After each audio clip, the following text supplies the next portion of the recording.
तरक्याती मंसूबों का पैसा कहां से आएगा? तालीम, इलाज और समाज के लिए पैसा कहां से आएगा? अफवाज पाकिस्तान की तनख्वाहें कहां से देंगी? सरकारी अफसरान जो वफाक में हैं उनकी तनख्वाहें कहां से देंगे? और मैं आप लोग को इंटरनेशनल भिखारी दिखाना चाहता हूँ। ये है भिखारी जो खुद भिखारी है, जो कौम को भिखारी कहता है, खुद भिखारी होगा। हम भिखारी नहीं है, हम खुददार कौम है। ये खुददार लोग बैठे हुए और ये भिखारी बैठे हुए। नरेंद्र मोदी साहब वज़ीर-ए-आज़म तो अब बने, उससे पहले से हम मांग रहे हैं, तो वो किसका कमाल था? अच्छा। तो हम तो जब से पाकिस्तान बना तब से मांग रहे हैं, लेकिन मांगने में और एड लेने में बड़ा फ़र्क होता है। हम दुनिया की बहुत बड़ी मजबूरी है। मैं हैरान हूँ उनके वो रिजर्व्स के डॉलर्स उनके लास्ट दिनों में, कि उनके ऑलमोस्ट 600 बिलियन के रिजर्व्स हैं और हम $1 बिलियन के लिए भिखारी बने हुए हैं। IMF के पास जा रहे हैं, वो पता नहीं किधर किधर। तो सारे सियासतदान एक ही बात करते हैं कि हम जो है वो कटोरा नहीं उठाएंगे, हम भिखारी नहीं बनेंगे। आपको क्या लगता है, ये कटोरा दोबारा उठाना पड़ेगा? भिखारी हमारी हुकूमतों को दोबारा बनना पड़ेगा? और अब तो अवाम भी गुस्सा करते हैं, वो कहते हैं कि ये हमारे नाम पे पैसा लेते हैं एंड देन खाते हैं। जय हिंद दोस्तों, मैं विजय और आप देख रहे हैं वीसी रिएक्शन। तो दोस्तों, फाइनली शहबाज शरीफ पाकिस्तान के PM बन चुके हैं और पाकिस्तान में फिर से एक बार वही सरकार। मांगने तो नहीं आए, क्या करें, मजबूरी है वाली सरकार। तो दोस्तों, अब पाकिस्तान को PM तो मिल चुका है, लेकिन पाकिस्तानी जो है वो बहुत परेशानी में है और ये सोच रहे हैं कि जिस तरह इन्होंने इसके पहले भी बहुत सारे वादे किए थे, वादे तो पूरे नहीं हुए, मगर इन्होंने कटोरा लेकर दुनिया भर से भीख बहुत मांगी है। क्या इस बार भी ये भीख मांगते हैं? इस तरह की बातें पाकिस्तानी आज करने लगे दोस्तों। तो आज की वीडियो में हम यही देखेंगे, शहबाज शरीफ अब जो PM बने हैं तो उनको लेके पाकिस्तान के लोग क्या बातें कर रहे हैं, क्या बातें सोशल मीडिया पे हो रही है। चलिए करते हैं वीडियो को शुरू। मगर वीडियो शुरू करने से पहले जो व्यूअर्स हमारे चैनल पर पहली बार आए हैं उनसे रिक्वेस्ट करूंगा, प्लीज़ हमारे चैनल को सब्सक्राइब कीजिए, वीडियो को लाइक और शेयर जरूर कीजिए। तो चलिए करते हैं वीडियो शुरू। नरेंद्र मोदी साहब वज़ीर-ए-आज़म तो अब बने, उससे पहले से हम मांग रहे हैं, तो वो किसका कमाल था? अच्छा। तो हम तो जब से पाकिस्तान बना तब से मांग रहे हैं, लेकिन मांगने में और एड लेने में बड़ा फ़र्क होता है। हम दुनिया की बहुत बड़ी मजबूरी है, हमारी स्ट्रेटेजिक लोकेशन ऐसी जगह पे है जहां अगर हम लोगों को उनकी एड के बदले उनके साथ ताउन ना करें तो अमेरिका कभी भी अफगानिस्तान में अपने जो उनका पर्पस था वो पूरा कंप्लीट नहीं कर सकता था।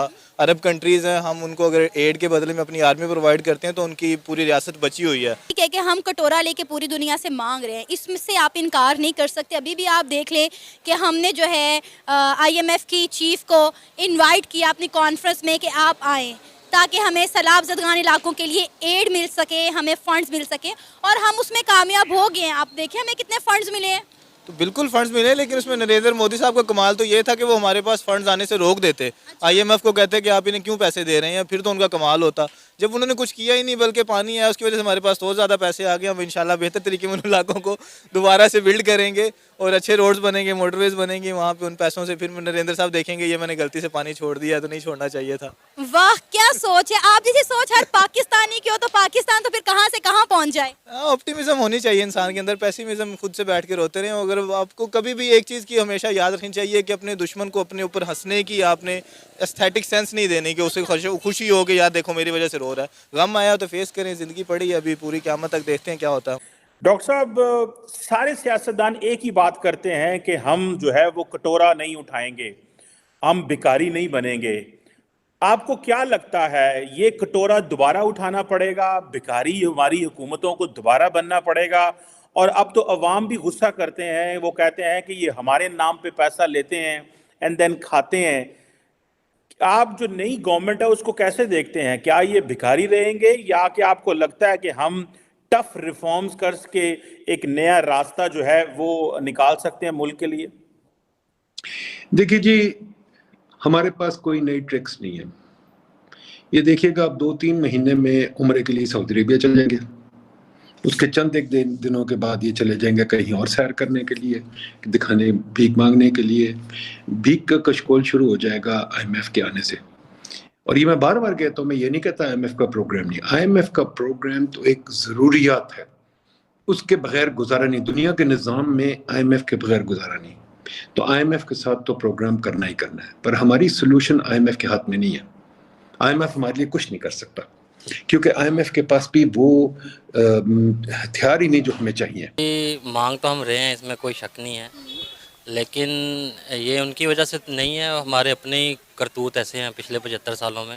अच्छा। इनमें 2-3 वजूहत हो सकती हैं। एक तो हमारे में पॉलिटिकल स्टेबिलिटी नहीं है हमारे मुल्क में, दूसरा ये है कि किसी को काम करने नहीं दिया जा रहा, तीसरा ये जो मेन इशू है वो हमारे में करप्शन का है। तो ये 2-3 वजूहत हैं जो मिलके हम आज जोली जोली दर फैलाए दर बदर फिर रहे हैं।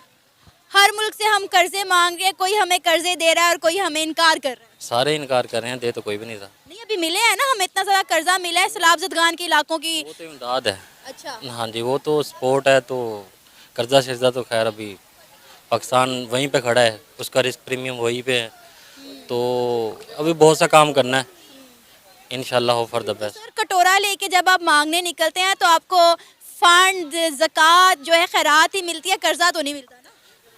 सारा कुछ ही मिलता है खैर, अगर मांगने वाला बंदा हो तो सारा कुछ ही दे देते हैं वो। तो एक्चुअली बेसिकली अपनी इज़्ज़त गंवाने वाली बात है, और हमने अपनी इज़्ज़त गंवा दी है। अब हमारे हमसाये जो भी हैं, हम यही बातें करेंगे कि जी मांगने निकले हुए हैं, मांगने निकले हुए, तो हम मांगने पे आ चुके हैं, तो यही कहेंगे। आपको पता है कि पाकिस्तान को जो है इंटरनेशनल भिखारी का नाम दिया जाता है, और मेरा ख्याल है ये शर्म से डूब मरने की मुकाम है कि हम जो है अपने आप को एक खुददार कौम कहते हैं, और हमें इंटरनेशनल लेवल पर जो है वो एक इंटरनेशनल भिखारी के नाम से जाना जाता है। वाकई ये लम्हा फ़िक्रिया है हमारे लिए, ये हमारी सारी आवाम के लिए लम्हा फ़िक्रिया है कि हम जिन लोगों को अपने ऊपर मुसल्लत करते हैं, क्या वाकई वो हमारा हक़ अदा कर रहे हैं कि नहीं हक़ अदा कर रहे। तो इंशाल्लाह बाकी हमें उम्मीद रखनी चाहिए कि कुछ अल्लाह की तरफ से कोई गैबी मदद आएगी, कुछ हमारे हालात मुल्क की बेहतर होंगे, कुछ पॉलिटिकल स्टेबिलिटी आएगी, तो इंशाल्लाह होप फॉर द बेस्ट। हमारी सोल्यूशन हमारे हाथों में है, अगर हम करना चाहें, अगर हम में दिलेरी हो, अगर हम में दम हो। वो अनफॉर्चुनेट जो मैं बार बार कहता हूँ, हमें दम नहीं है। आप कहते हैं अवाम नाराज हो, अवाम कोई नाराज नहीं, अवाम बड़े आराम से छोटी छोटी चीज़ों पे बिक जाती है। हाँ कामयाब जवान प्रोग्राम, हाँ फलाना प्रोग्राम, हाँ फलाना प्रोग्राम, आपको हम थोड़ी सी चीज़ें दे देंगे। अवाम तो अजीब अवाम है, मुझे तो हैरानगी होती है। मैं सोचता हूँ कि वो फ्लाईओवर बनाती है और कौम तालियां बजाती है। फ्लाईओवर तो गाड़ी वाले के लिए बनता है भाई, फ्लाईओवर तो आपके मेरे लिए है ही नहीं। फ्लाईओवर पे ना साइकिल चला सकते हैं ना पैदल चल सकते हैं, तो फ्लाईओवर तो गाड़ी वाले के लिए बनता है। तो ये लोग किस लिए खुश होते हैं? हम चाहते हैं कि हम कोई काम ना करें, हम चाहते हैं कोई रूल ओबे ना करें, हम चाहते हैं कि हमारा कोई और ख्याल रखे, हम आराम से आराम करें। कोई रूल हमारे पे अप्लाई नहीं करता, कोई चीज़ हमारे पे अप्लाई नहीं करती। हमें माशाल्लाह पूरी दुनिया ने हमारा ठेका लिया हुआ है कि वो हमें लुक आफ्टर करेंगे। हमें चाहिए, हाँ जी हम बैठे हैं वार्म सी पोर्ट, बैठे हैं कॉरिडोर और ये और वो, हमें चीन भी मदद करेगा, अमेरिका को भी हमें चाहिए। हमें किस बंदे को नहीं चाहिए? हम जियोनॉमिक्स हमने बनाया हुआ है। जियोनॉमिक्स क्या है? जियोनॉमिक्स सिर्फ एक भीख मांगने का तरीका, there is no such thing as geonomics. Geonomics सिर्फ ये कहता है कि भाई दुनिया वालों हमारा ख्याल रखो, हम पाकिस्तानी बहुत जरूरी है तुम्हारे लिए। ये समझते नहीं कि दुनिया हमारी तरफ नहीं देख रही, और दुनिया को ना हमें कोई शौक है पालने का। कि इस वक्त जो है पाकिस्तान कटोरा लेकर दुनिया भर से कर्जे मांग रहा है। आप देख लें कौन सा मुल्क ऐसा नहीं जहां से हमने कर्जा ना मांगा हो। तो क्या इस बात को भी झुठलाएंगे आप? नहीं, इस बात को मैं नहीं झुटलाऊंगा। इसमें दो चीज़ें हैं जो बेटर करती हैं। एक तो हमारे हुक्मरान हैं, दूसरा हम खुद हैं, आप हैं, मैं हूँ, ये आपके जो कैमरा मैन हैं, जितने लोग यहाँ पे बैठे हैं। हमारे पास कोई अच्छा इंसान आ जाए तो हम उसकी कदर ही नहीं करते। जैसे हमें अल्लाह ने एक मौका दिया, इमरान खान का जो दौरे हुकूमत था पाकिस्तान में, सबसे अच्छा दौरे हुकूमत इमरान खान का गुजरा। आप उसकी देख लें, ग्रोथ रेट देख लें, 6 पे था, चीज़ें सारी स्टेबल हो रही थी, मुल्क तरक्की की राह पे गामजन था। लेकिन उस वक्त हमारे सबसे बड़ा जो बिकाऊ मीडिया है उसने इतना बड़ा गंदा रोल प्ले किया कि इस वक्त आप देख लें कोई महंगाई की बात नहीं करता। उस वक्त जगह जगह महंगाई के चर्चे थे, लोग रोटियाँ आटे का जाकर भाव पूछते थे, चीज़ों का भाव पूछते थे। आज जो मुल्क के हालात है, आज इस पे कोई बात नहीं करता। तो क्या आप इसका जिम्मेदार जो है इंडिया को ठहराते हैं कि हमें दुनिया भर से मांगने पर मजबूर इंडिया ने किया? नहीं नहीं नहीं, ऐसी कोई बात नहीं। इंडिया का इसमें कोई रोल नहीं है, इसमें हमारा अपना रोल है, हमारे लोगों का रोल है, हमारे सियासतदानों का रोल है, हमारी आवाम, हम सबको इस्लाह की ज़रूरत है। हम सब लोगों को अपने आप को ठीक करना चाहिए। तो दोस्तों ये थी आज की वीडियो, और जैसा कि आपने देखा कि ये जो पाकिस्तान की सरकार भीख मांगती है दुनिया भर में, अब ये पाकिस्तानियों के लिए आम हो चुका है, क्योंकि 75 सालों से पाकिस्तान जो है वो भीख पे ही चल रहा है दोस्तों। मगर पाकिस्तान में कुछ ऐसे भी लोग हैं जिनको अब शर्म आ रही है, क्योंकि दुनिया उनको भिखारी कहने लगी है। और यही नहीं दोस्तों कि गूगल के ऊपर अगर आप भिखारी डालोगे तो पाकिस्तान का नाम ही सामने आएगा। तो इसलिए इन लोगों को शर्म आ रही है। इसीलिए शायद इनका कहना है कि भाई ये जो सरकार है अब ये फिर से वही काम करेगी, तो भाई ज़रूर करेगी। इसके पीछे रीज़न इतना है कि इतनी सालों से इतना कर्जा पाकिस्तान के ऊपर चढ़ चुका है कि वो पुराने कर्जे चुकाने के लिए इनको नया कर्जा लेना ही पड़ता है, दुनिया से भीख मांगनी ही पड़ती है। क्योंकि पाकिस्तान में कुछ बनता नहीं, पाकिस्तान कुछ ऐसी चीज़ें एक्सपोर्ट करता नहीं, तो पाकिस्तान को पैसा कहाँ से आएगा। तो वो इधर का कर्जा उधर, उधर का कर्जा इधर, बस यही काम करने वाला है, चाहे जो भी सरकार पाकिस्तान में हो। तो ये सिलसिला अभी भी आगे चलना ही चलना है दोस्तों। तो खैर ये थी आज की वीडियो, आशा करता हूँ आप सभी को अच्छी लगी होगी।